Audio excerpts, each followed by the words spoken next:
রাতের আকাশ বরাবরই আমাদের কাছে এক অন্যরকম অনুভূতি সৃষ্টি করে।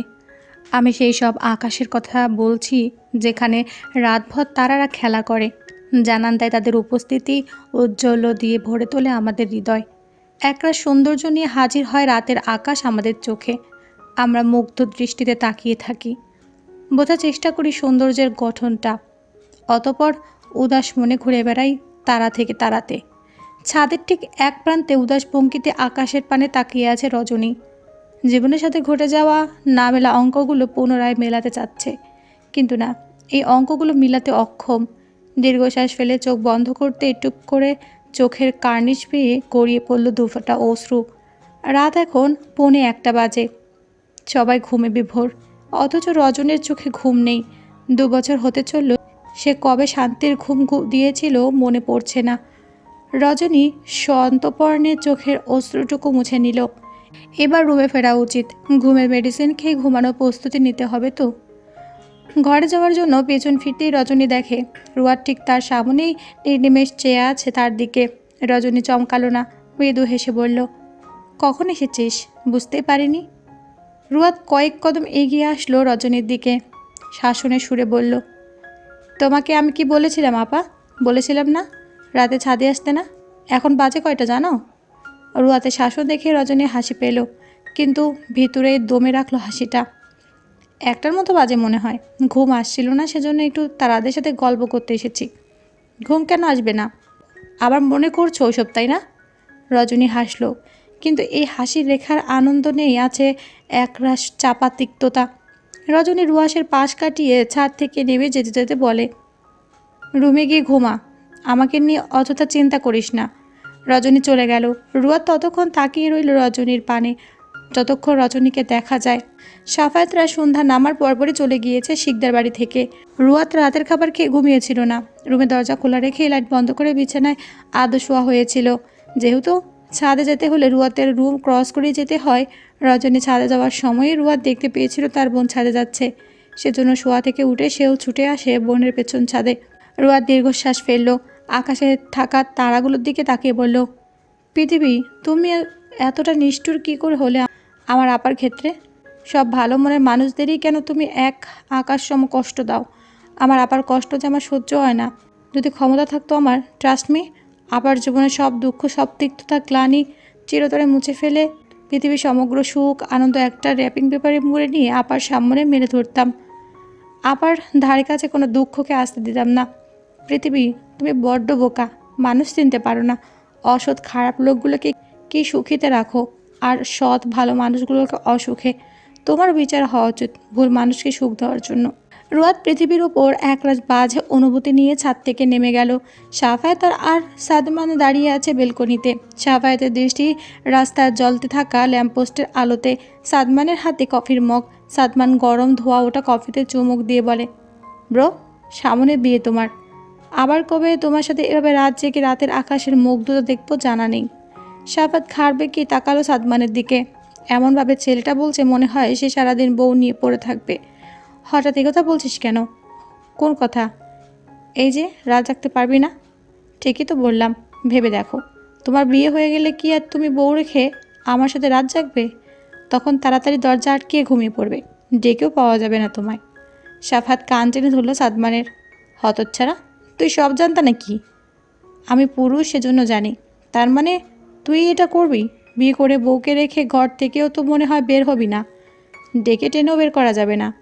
সাদমান হাই তুলতে তুলতে বলে, হতেও পারে, কারণ আমি বউ পাগল পুরুষ হব, বউয়ের আঁচল ধরে থাকবো। তা আছে নাকি কেউ? সাদমান একরাশ আফসোসের সহিত বলে, তোমার এই হ্যান্ডসাম ভাইটা এখনও সিঙ্গেল বললে বিশ্বাস করবে? না করার কি আছে? তুই কি হ্যান্ডসাম নাকি? সাদমান চুলগুলো পেছন ঠেলে দিয়ে শার্টের কলার ঠিক করে অবাক হয়ে বলে, আমাকে তোমার হ্যান্ডসাম মনে হয় না? কই না তো। তোমার চোখে সমস্যা আছে ভাই, ডক্টর দেখাও। অকালে ছাত্রছাত্রীদের পড়িয়ে চোখের মাথা খেয়ে ফেলেছ। সত্যি সিঙ্গেল তুই? হ্যাঁ ভাই। প্রেম করার মতো কি মেয়ে তোর কপালে জোটেনি? জুটবে না কেন? আমাকে দেখে মেয়েরা ফিদা হয়ে যায়, তার নমুনা দেখলাম, সেজন্যই তো সিঙ্গেল। ব্যাপারটা সেটা না। তাহলে কি? আসলে মনের মতো মেয়ে পাইনি তোমার ভাইটা এখনও। কেমন মেয়ে চাই তোর? সাদমান আকাশের দিকে তাকালো। ইয়া বড় থালার মতো চাঁদের দিকে তাকিয়ে বলল, মেয়েটা হবে শান্তশিষ্ট, ভদ্রনম্র, মুখশ্রী জুড়ে থাকবে মায়া। তাকে প্রথম দেখে কিছু একটা ফিল হবে মন গহীন থেকে। সে আশেপাশে থাকলে অদ্ভুত এক অনুভূতি হবে, ভালো লাগা কাজ করবে। আর তার সাথে প্রথম দেখায় আকাশ পাতাল এক করে বৃষ্টি নামুক। সাফায়া সাদমানের মাথায় টোকা মারল। রুমে যেতে যেতে বলল, জীবনটা কোনো রূপকথার গল্প না যে সব কল্পনার মতো হবে। তা অবশ্য ঠিক, কিন্তু কল্পনা করতে ক্ষতি কি? হয়তো আমার চাওয়ার মতোই সব হবে। দোয়া করি মনে মানুষের সাথে তোর সাক্ষাৎ খুব শীঘ্রই হোক। আমিন। সাফাত হেসে উঠল। সাদমান আজ আর নিজে রুমে গেল না, সাফায়াতের সাথে ঘুমিয়ে পড়ল। রজনী রুমে এসে ড্রয়ার থেকে ঘুমের মেডিসিনের পাতা থেকে একটা ট্যাবলেট বের করে খেয়ে নেয়। রুমের লাইট বন্ধ করে বালিশে মাথা দিয়ে আরেক বালিশ কানে চেপে ধরে ঘুমানোর চেষ্টা করে। মিনিট কয়েক চেষ্টা করার পর ঘুমেরা এসে হানা দেয় চোখে। রজনী তলিয়ে যায় ঘুমে। পুরো গগনে সূর্য এরই মধ্যে কোমলতা স্নিগ্ধতাকে ছেড়ে কর্কশ উষ্ণ হতে শুরু করেছে। নরমের আবহাওয়া শেষ করে গরমের কার ছাড়ছে। সকাল 9টা বাজে। রোদের তীব্রতা দেখে মনে হচ্ছে এই যেন এক দুপুর। ডাইনিং টেবিলে বসে খাবার খাচ্ছে কবির শিকদার, সোফায় বসে আছে রুয়াত। রজনী রুমে। কবির শিকদার বাসায় থাকাকালীন খুব প্রয়োজন না হলে রুম থেকে বের হয় না রজনী। এতে কবির শিকদারের তেমন কিছু যায় আসে না বলে মনে হয় না। হলে নিশ্চয় বড় মেয়েকে রেখে এভাবে খাবার খেতে পারতেন না। খাবার খাওয়ার আগে রুয়াতকে যেভাবে ডাক দেয় সেভাবে কি নিশ্চয়ই রজনীকেও ডাক দিত। এটা নিয়ে ভীষণ মন খারাপ রুয়াতের। রুয়াত বোনকে ছাড়া খায় না। কবির শিকদার খাওয়ার জন্য ডাকলে রুয়াত এটা ওটা বলে খাওয়ার বিষয়টাকে ঘুরিয়ে ফেলে। কবির শিকদার খাবার খেয়ে হাত মুছে অফিসের ব্যাগ কাঁধে নিয়ে রুয়াতের কপালে চুমু খেয়ে বলে, আসছি, আর বিকেলে রেডি হয়ে থেকো, সাফায়াত নিতে আসবে তোমায়। রুয়াত চট করে বলে ওঠে, কেন? পরক্ষণে জিভে কামড় দিয়ে বলে, আচ্ছা। কবির শিকদার এদিক ওদিক কিছুক্ষণ তাকিয়ে চলে যায় কাজে। রুয়াত প্রতিদিন ভার্সিটি যায় না, সপ্তাহে 3 দিন যায়, একদিন পর পর। রুয়াত বসা থেকে উঠে বোনের রুমে চলে যায়। রজনী তখন বিছানায় পা তুলে বসে আছে। রুয়াত রুমে ঢুকতেই রজনী বলে ওঠে, আব্বু চলে গেছে? রুয়াত উপর নিচ মাথা নাড়ায়। চলো এখন খেতে, খিদে পেয়েছে নিশ্চয়ই এতক্ষণে। রজনী বসা থেকে উঠে রুয়াতের সাথে চলে গেল খেতে। সামিরা শিকদার 2 মেয়েকে খাবার বেড়ে দিয়ে নিজেও তাদের সাথে খেয়ে নিল। বিকেল তখন বাজে আনুমানিক 4টা 15। আকাশের অবস্থা তেমন একটা সুবিধার না, কেমন মেঘলা মেঘলা করেছে। রুয়াত ম্যাজেন্ডা কালারের কুর্তি পরে বিছানায় বসে আছে। সামনে দাঁড়িয়ে আছে রজনী আর সামিরা শিকদার। রুয়াত রজনীকে ছাড়া যাবে না। এদিকে রজনী রুয়াতকে বারবার বোঝাচ্ছে সে যাবে না। বাবার কানে গেলে নিশ্চয়ই ঝামেলা হবে। তার থেকে বড় কথা ছোট বোন আর বোনের হবু স্বামীর মধ্যে সে গিয়ে কী করবে। কিন্তু রুয়াত শুনছে না। তার বোন কতটা দিন হলো বাড়ির বাহিরে যায় না, আর যখন সুযোগ পেয়েছে সে নিয়ে যাবে তার বোনকে। সামিরা শিকদার রজনীর দিকে তাকিয়ে বলল, রুয়াতের সাথে যা, তোর বাবার কানে যাবে না, অনেক দিন হলো বাইরে যাস না, আজ ঘুরে আয়। রজনী বিরোধিতা করলো, না মা, আমি যাব না। ওদের মধ্যে আমি গিয়ে কী করব? এর যে রুমেই থাকি। দেখছিস তো, তুই না গেলেও যাবে না, সাফায়াত চলে এলো বলে। রজনী রুয়াতের দিকে তাকালো। রুয়াত হাত জোর করে বলল, প্লিজ আপা, রাজি হয়ে যা। অবশেষে রজনী রাজি হলো। রুয়াত খুশিতে জড়িয়ে ধরল বোনকে। তারপর আলমারি থেকে মিষ্টি কালারের সালোয়ার কামিজ এনে বলে চটপট রেডি হতে। রজনী সালোয়ার কামিজ নিয়ে ওয়াশরুমে গিয়ে পাল্টে আসে। তারপর চুলগুলোকে হাত খোপা করে বলে, চল। রুয়াত তাকালো বোনের দিকে। মুখে কোনো প্রসাধনী নেই, চোখে কোনো কাজল নেই, ঠোঁটে কোনো লিপস্টিক নেই, মুখ জুড়ে শুভ্রতারা ছেয়ে আছে। রুয়াত চুমু খেলো বোনের গালে। আমার আপাই বেস্ট। রজনী রুয়াতের মাথায় চুমু খেলো। চল এবার। রুয়াত মাথা নাড়িয়ে রজনীর হাত ধরে বেরিয়ে নিচে আসলো। তারপর সাফায়াতের নাম্বারে কল লাগালো। সাফায়াত সবে ভার্সিটি থেকে বের হয়েছে। রুয়াতের ফোন কল পেয়ে ফোনটা রিসিভ করে বলে, ভার্সিটি কেবল শেষ হলো, ওয়েট করুন, আমি আসছি। কেটে দিল সাফায়াত ফোন। পার্কিং থেকে গাড়িটা নিয়ে রুয়াতদের বাসার দিকে চলে গেল। রুয়াত আর রজনী বাড়ির সামনে দাঁড়িয়ে আছে। সাফায়াত চলে আসলো মিনিট 20 মধ্যে। গাড়ির জানালা দিয়ে দেখলো রুয়াতের পাশে রুয়াতের মা ব্যতীত আরেকটা মেয়ে দাঁড়িয়ে আছে। সাফায়াত গাড়ি থেকে বের হয়ে সালাম দিল সামিরা শিকদারকে। সামিরা শিকদার বলল, সাবধানে যাবে সাফায়াত, 2 মেয়েকে নিয়ে আবার সাবধানে দিয়ে যাবে। সাফায়াত বুঝলো এটা তাহলে সেই বড় মেয়ে যার সম্বন্ধে কিছু কথা সে শুনেছে। চিন্তা করবেন না আন্টি, যেভাবে নিয়ে যাচ্ছে সেভাবে দিয়ে যাব। সামিরা শিকদার মুচকি হেসে 2 মেয়েকে ইশারা করলো গাড়িতে গিয়ে বসতে। রুয়াত রজনীর হাত ধরে পেছনের সিটে বসলো। রজনী রুয়াতকে বলল সামনে গিয়ে বসতে, কিন্তু রুয়াত শুনল না। সাফায়াত ভ্রু কুচকালো রুয়াতকে পেছনে বসতে দেখে। বলতেও পারছে না সামনে এসে বসতে। সামনে কেউ না বসলে তাকে ড্রাইভার বলে মনে হবে। সাফায়াত গাড়িতে উঠে গাড়ি স্টার্ট দিতেই ফোন বেজে ওঠে। সাদমান কল করেছে। সাফায়াত ব্লুটুথ কানেক্ট করে কানে নিল। কই তুমি ব্রো? গাড়িতে। গাড়িতে কি করো? তোর মাথা করছি গাধা। কিসের জন্য ফোন দিয়েছিস বল?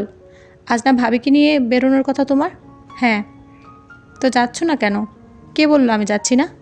মানে মানে তোর ভাবিকে নিয়ে বেরিয়েছি। ও শিট, আমাকে না নিয়ে চলে গেলে? লোকেশন সেন্ড করো, আই এম কামিং। রমনায় চলে আয়, বাই। সাফাত ফোন কেটে দিল। লুকিং গ্লাসে তাকাতে দেখলো রুয়াত বোনের কাঁধে মাথা দিয়ে চোখ বন্ধ করে আছে, আর রজনীর দৃষ্টি বাইরে থাকা প্রকৃতির দিকে। রমনা পার্কের ঠিক মাঝখানটা দাঁড়িয়ে আছে সাফায়াত, রুয়াত, রজনী। রুয়াত বোনের হাত ধরে চারিপাশ দেখছে। আশেপাশে প্রচুর মানুষের আনাগোনা। আকাশটা আগের তুলনায় আরও ঘুটঘুটে আধারে ডুবে গেছে। চারিপাশে ঝোড়ো হাওয়া বইছে। রজনী মুগ্ধ হয়ে চারিপাশ দেখে চলছে। রুয়াতের এবার বিরক্ত লাগলো। সে কখন থেকে দাঁড়িয়ে আছে তারা এখানে, আর কতক্ষণ দাঁড়িয়ে থাকবো আমরা? সাফায়াত ফোনের দিকে দৃষ্টি রেখে বলে, আর দাঁড়িয়ে থাকতে হবে না, হাঁটা ধরুন। কোথায় হাঁটা ধরবো? সামনে। রুয়াত বোনকে নিয়ে হাঁটা ধরলো। হেঁটে ব্রিজটার ওপর এসে দাঁড়ালো। সাফায়াতও দাঁড়িয়ে গেল। ইশারে বোঝালো এখানে দাঁড়ালেন কেন? রুয়াত হ্যান্ডব্যাগ থেকে ফোনটা বের করে বলে, কয়েকটা ছবি তুলবো। এ আপা, দাঁড়িয়ে পোজ নেই। রজনী হকচকিয়ে গেল। এত মানুষের সামনে সে ছবি তুলবে? না না, আমি ছবি তুলব না, তুই দাঁড়া, আমি তুলে দিচ্ছি ছবি। রুয়াত ফোনটা সাফায়াতের হাতে ধরিয়ে দিয়ে বলে, আমাদের ছবি তুলে দিন তো। রুয়াত বোনের পাশে দাঁড়িয়ে পোজ নিল। রজনী ঠায় দাঁড়িয়ে রইল। রুয়াত খোঁচা দিল, পোজ নে আপু। রজনী রুয়াতের হাত ধরে পোজ দিল। সাফায়াত পিক তুলে দিল। পিক তোলার সময় রুয়াতের দিকে পূর্ণ দৃষ্টি দিল। ম্যাজেন্টা কালারের কুর্তিতে বেশ ভালোই লাগছে। ছবি তোলার পরপরই আকাশের বুক চিরে ঝুম বৃষ্টির আগমন হলো ধরণীতে। সাফায়াত রুয়াতের দিকে তাকিয়ে বলে, ওই ছাউনির নিচে চলুন। রুয়াত দৌড়ে ছাউনির নিচে গেল। সাফায়াত, রজনীও আসলো। রুয়াত মাথা থেকে বৃষ্টির পানি ঝেড়ে ফেলতে ফেলতে বলে, ঘোরার জন্য দিন পেলেন না, বৃষ্টির দিনে আসতে হলো। সাফায়াত আকাশের দিকে তাকিয়ে বলে, আমাকে কি সব জানতে মনে হয় আপনার? সকালে রোদ থেকে কেউ ভেবেছিল বিকেলে বৃষ্টি হবে? সাফায়াত পকেট থেকে ফোন বের করে সাদমানকে ফোন করে। বিরক্তির সহিতে বলে, কই তুই? তোর জন্য অপেক্ষা করতে করতে শহীদ হয়ে যাচ্ছি। সাদমান গাড়ি থেকে দুটো ছাতা নিয়ে একটা ফুটিয়ে রমনার ভেতর ঢুকতে ঢুকতে বলে, এই তো আমি এসে গেছি ব্রো। তোমরা কোথা দাঁড়িয়ে আছো? ছাউনির নিচে। ওকে, আই অ্যাম কামিং। রুয়াত সাফায়াতের কথোপকথনগুলো শুনল। কে আসছে? সাফায়াত ফোন পকেটে ভরতে ভরতে বলে, আমার ছোট ভাই। নাম কি? সাদমান হুসাইন। ও, সে কত দূর? ওই তো এসে পড়েছে। সাফায়াত সামনের দিকে দৃষ্টি দিয়ে বলল। রুয়াত তাকালো। ব্লু কালারের শার্ট পরিহিত, মাথায় ছাতা নিয়ে এদিকে এগিয়ে আসছে। ধবধবে ফর্সা শরীরের রং, সাফায়াতের থেকে উজ্জ্বল রং তার। সাদমান সাফায়াতের সামনে এসে মুখে হাসি ঝুলিয়ে বলে, আসসালামু আলাইকুম ভাবি, ভালো আছেন? রুয়াত মুচকি হেসে বলে, ওয়ালাইকুম আসসালাম, ভালো আছে, আপনি? আমি তো ফার্স্ট ক্লাস আছি। তো ভাই চলো রেস্টুরেন্টে যাওয়া যাক। ছাতাটা দে। সাদমান হাতে থাকা ছাতাটা সাফায়াতের হাতে দেয়। সাফায়াত ছাতাটা ফুটিয়ে রুয়াতের দিকে তাকিয়ে বলে, আসুন। রুয়াত বোনের দিকে একবার তাকায়। আপু, আমি আপনি হবে এক ছাতার তলায়? ভিজে যাব তো। সাফায়াত তপ্ত শ্বাস ফেলল। এমনি যে ভীষণ বোন পাগল তা এতক্ষণে বোঝা গেছে। একটুর জন্য হাতছাড়া করেনি রজনীর। আপনি আসুন, রজনীকে সাদমান নিয়ে আসবে। রুয়াত বোনের হাত ছেড়ে দিয়ে বলে, আপু তুমি এই ভাইয়াটার সাথে আসো। রজনী তাকালো সাদমানের দিকে। সাদমান এতক্ষণ খেয়ালই করেনি রজনীকে। সাদমান সাফায়াতের দিকে চেপে গিয়ে বলে, ব্রো, এটা তোমার শালিকা? হ্যাঁ, বড় শালিকা। মানে আমার বড় সে তাহলে? হ্যাঁ। সাদমান হতাশ হলো। এত সুন্দর একটা মেয়ে তার সিনিয়র দেখে। সাফায়াত রুয়াতকে নিয়ে চলে গেল। সাদমান রজনীর সামনে দাঁড়িয়ে বলল, আসুন মিস সিনিয়র। রজনী ছাতার নিচে দাঁড়ালো, সাদমানের থেকে অনেকটা দূরত্ব রেখে। সাদমান রজনীর দিকে তাকালো। খুব সুশ্রী রূপ মেয়েটার, সাদামাটা মুখের গড়ন। বোনের মতোই তো সব হচ্ছিল। বৃষ্টিও পড়ল প্রথম সাক্ষাতে, কিন্তু এ তো সিনিয়র। বিষয়গুলো নিয়ে ভাবতে ভাবতেই রেস্টুরেন্টে এসে পৌঁছে গেল। সাফায়াত রুয়াতকে নিয়ে এক টেবিলে বসেছে। সেখানে চেয়ার দুটোই। সাফায়াত সাদমানকে টেক্সট করে বলল রজনীকে নিয়ে আলাদা বসতে। সাদমান রেস্টুরেন্টের ভেতরে এসে একটা ফাঁকা চেয়ারে বসে রজনীকে বলল, মিস সিনিয়র এখানে বসুন। ব্রো আর ভাবির ওদিকে না যাওয়াটাই বেটার, তাদের স্পেস দরকার। রজনীও বুঝলো বিষয়টা, সেজন্য সাদমানের সামনে চেয়ার টেনে বসলো। সাদমান মেনু কার্ড দেখে বলে, কি খাবেন সিনিয়র? রজনী বিরক্ত লাগছে এই ডাকটা। সাদমানের দিকে বিরক্তি নিয়ে তাকিয়ে বলে, আমি যেহেতু আপনার সিনিয়র, তাই সিনিয়র না ডেকে আপু বলে রাখুন, শুনতে ভালো দেখাবে। সাদমান তড়িৎ গতিতে রজনীর পানে তাকিয়ে অবাক কণ্ঠে বলল, আপু ডাক আমি? Impossible miss senior. আপনাকে আপু ডাকটা হজম হবে না আমার, মিস সিনিয়রই বেস্ট। রজনীর কথা বাড়ালো না, সে চাইছে যত তাড়াতাড়ি সম্ভব বাসায় ফিরতে। কি খাবেন বললেন না তো? যা ইচ্ছে হয় অর্ডার দিন। সাদমান ওয়েটারকে ডেকে বার্গার আর কোক অর্ডার দিল। রুয়াত বোনকে সাদমানের সাথে বসতে দেখে নিশ্চিত হয়। সাফায়াত চিকেন তান্দুরি আর বার্গার অর্ডার দিয়েছে। ওয়েটার এসে খাবার দিয়ে গেলে সাফায়াত রুয়াতকে বলে, খাওয়া শুরু করুন। রুয়াত চিকেন তান্দুরি খাওয়া শুরু করলো। আমাদের বিয়েটা কিন্তু হচ্ছে রুয়াত। জানি। এখনও কোনো অমত আছে আপনার? না। মন থেকেই করছেন বিয়ে? না, মস্তিষ্ক থেকে বিয়েটা করছি। মানেটা সিম্পল। মন থেকে বিয়ে করলে মুখে আমার লাজুক হাসি থাকতো, কিন্তু আমার মুখে কোনো লাজুক হাসি দেখেছেন? হ্যাঁ দেখেছিলাম সেদিন। কোন দিন? যেদিন রিক্সা থেকে পড়ে যেতে নিয়েছিলেন। রুয়াতের মুখ চুপসে গেল। এর লোক এখনও মনে রেখেছে ওটা, আবার শরমও দিচ্ছে। সাফায়াত বাঁকা হাসলো রুয়াতকে চুপ হতে দেখে। মনে মনে বলল, আপনি শেষ দিয়ে কথা বলতে জানলে আমিও কম জানি না মিস রুয়াত। বিয়েটা যেহেতু হচ্ছে তাই নিজেকে এত ভদ্র আমার সামনে রেখে লাভ নেই, ক্রমশ বেরিয়ে আসবে। এদিকে সাদমান খাচ্ছে আর রজনীকে আর চোখে দেখছে। রজনী বেশ বুঝতে পারছে কিন্তু বলছে না কিছু। সাদমান বার্গারে কামড় দিয়ে কোল্ড ড্রিঙ্কসের গ্লাসটা হাতে নিয়ে বলে, মিস সিনিয়র আপনি কি ম্যারিড? রজনী থমকে গেল কথাটা শুনে। হাতে থাকা বার্গারটা প্লেটে আকস্মিক পড়ে গেল। আশেপাশে তাকালো। সাফায়াত বিলটা পে করে সাদমানদের টেবিলে আসলো। সাদমান এখনও খাচ্ছে। সাফায়াত বিরক্ত নিয়ে বলল, আরও 3-4টা অর্ডার দিয়ে দেই, খেয়ে এখানে থেকে যা আজকে রাতটা। সাদমান বার্গারের লাস্ট টুকরোটা মুখে দিয়ে টিস্যু হাতে নিয়ে উঠে বলে, নো ব্রো, আমার পেট ভরে গেছে। সাফায়াত রুয়াতের দিকে তাকিয়ে বলে, চলুন। রুয়াত বোনের হাত ধরে হেঁটে বের হয় রেস্টুরেন্ট থেকে। রজনী রুয়াতের কানে ফিসফিস করে বলে, আমি কি বাচ্চা যে হাত ধরে হাঁটিস? রুয়াত হাসলো, কিছু বলল না। গাড়িতে উঠে মনে মনে বলল, আমার কাছে তুমি বাচ্চাই আপু, তোমাকে যে কেন সাথে সাথে রাখছি তা তুমি বেশ বুঝতে পারছো। সাদমান তার গাড়ি করে বাসায় চলে যায় আর সাফায়াত রুয়াতদের বাসায় পৌঁছে দিয়ে আসে। পরের দিন সকালে রুয়াত ভার্সিটি আসে। ভার্সিটির গেট দিয়ে ঢুকতে না ঢুকতেই রোহান এসে সামনে দাঁড়ায়। রুয়াতের কপালে দুভাঁজ পড়ল, চুলগুলো উস্কো খুস্কো, শুষ্ক ঠোঁট, কেমন একটা অগোছালো ভাব রোহানের মধ্যে। তার জানা মতে এই ছেলেটা বেশ পরিপাটি স্টাইলিশ সেজে আসে ভার্সিটিতে। রুয়াত পাশ কাটিয়ে চলে যেতে নিলে রোহান পথ আগলে দাঁড়ালো। রুয়াত রাগান্বিত হয়ে বলল, আশ্চর্য, সমস্যা কি আপনার? সরে দান সামনে থেকে। রোহান সরল না, আগের ন্যায় দাঁড়িয়ে থাকলো। মেয়েটাকে ফাইনালি দেখতে পেল। তৃষ্ণাদর চোখ দুটো শীতল হলো। কাল ভার্সিটি আসনি কেন? আমার বিয়ে হবু জামাই নিয়ে ঘুরতে গেছিলাম। রোহান হাসলো। রুয়াত সত্যিটাই বলল, কিন্তু রোহান ফান হিসেবে ধরে নিল। নেক্সট টাইম থেকে ভার্সিটি মিস দিবা না, প্রতিদিন আসবে। আপনার কথা মতো চলতে হবে নাকি আমার? সব না, কিছুটা। সরুন সামন থেকে। রোহান সরে দাঁড়ালে। নাও সরে দাঁড়ালাম, ক্লাসে যাও। আর কোনো ছেলে ফ্রেন্ডের সাথে মিশবে না। তো আপনি কি মেয়ে? Shut up. আমি মেয়ে হতে যাবো কেন? আমি ছেলেই। তো আপনি কেন কথা বলছেন আমার সাথে? আমার বিষয় আলাদা। তা শোনো কি বলছি। তোমার ফেসবুক অ্যাকাউন্টে রিকোয়েস্ট পাঠিয়েছি, অ্যাকসেপ্ট করনি কেন? রোয়াত চলে যেতে যেতে বলে, সরি, অপরিচিত মানুষের লিস্টে অ্যাড করি না। রোহান রুয়াতে চলে যাওয়ার পানে তাকিয়ে মাথা চুলকে হাসলো। নেহাল রোহানের দিকে অবিশ্বাসের চাহনি নিয়ে বলে, হোয়াটস রং উইথ ইউ রোহান? একটা মেয়ের পিছনে ঘুরছিস কেন? এটা তোর স্বভাবের সাথে যাচ্ছে না একদমই। রোহান নেহালের গলা এক হাত দিয়ে জড়িয়ে ধরে মাঠের মাঝখানে হেঁটে এসে বলে, মনের উপর কন্ট্রোল রাখা বড় দায় নেহাল। তার মানে তুই? রোহান ছেড়ে দিল নেহালকে। দুহাত মেলে দিয়ে চোখ বন্ধ করে বলল, yes Nehal, I am in love. কালকে সারাটা দিন চাতকের মতো খুঁজেছি পুরো ভার্সিটি এই মেয়েটাকে। একদিন না দেখাতেই কি অবস্থা হয়েছিল আমার, ইউ নো না? নেহাল ভীষণ অবাক হচ্ছে এই রোহানকে দেখে। রোহানের মতো মানুষ কোনো মেয়েকে ভালোবাসছে, তাও সেটা নিজ থেকে আগ বাড়িয়ে। এদিকে শিকদার বাড়িতে রজনী নিজের রুমে বসে আছে। বাইরের ড্রয়িং রুমে রুয়াতের বিয়ের শাড়ি দেখা হচ্ছে। সামিরা শিকদার ডেকে গেছে রজনীকে, কিন্তু রজনী যায়নি। বেনারসি দেখলে তার অতীত মনে পড়ে। এই তিক্ত অতীত চেয়েও পারছে না ভুলতে। লাল যেমন প্রণয়ের রঙে রাঙিয়েছিল তাকে, তেমনি এই লাল রঙই তাকে ধ্বংসের দিকে ধাবিত করেছে। ভার্সিটি শেষ হতে রুয়াত রিকশার জন্য দাঁড়িয়ে আছে। রোহান মাঠেই ছাউনিতে বসেছিল গিটার হাতে ফ্রেন্ডদের সাথে। মূলত সে বসে অপেক্ষা করছিল রুয়াতের ছুটির। রুয়াতকে ক্লাস থেকে বের হতে দেখে তৎক্ষণাৎ ছাউনি থেকে বের হয়ে আসে রুয়াতের পেছন। হে রুয়াত! রুয়াত ঘাড় ঘুরিয়ে তাকালো।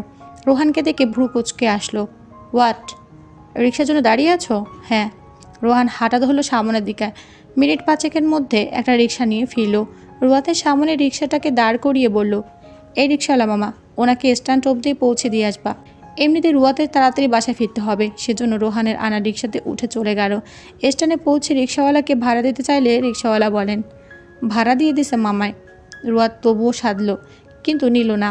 বাস চলে আসায় রুয়াত আর সাধল না। আবার ভার্সিটি আসলে লোকটাকে টাকাটা দিয়ে দিবে। সাফায়াত ভার্সিটি থেকে বের হতেই দেখে সেদিনে সেই ছেলেটা বাইরে মুখে হাসির লেপটে দাঁড়িয়ে আছে। সাফায়াত এক নজর সেই মুখের দিকে তাকিয়ে চলে আসলো। রোহান ঘুরে ভার্সিটির ভেতরে চলে আসলো। এত খুশি আনন্দ লাগছে কেন? রোহান ছাউনির নিচে দাঁড়িয়ে নেহালের হাত থেকে গিটারটা নিয়ে গান ধরল।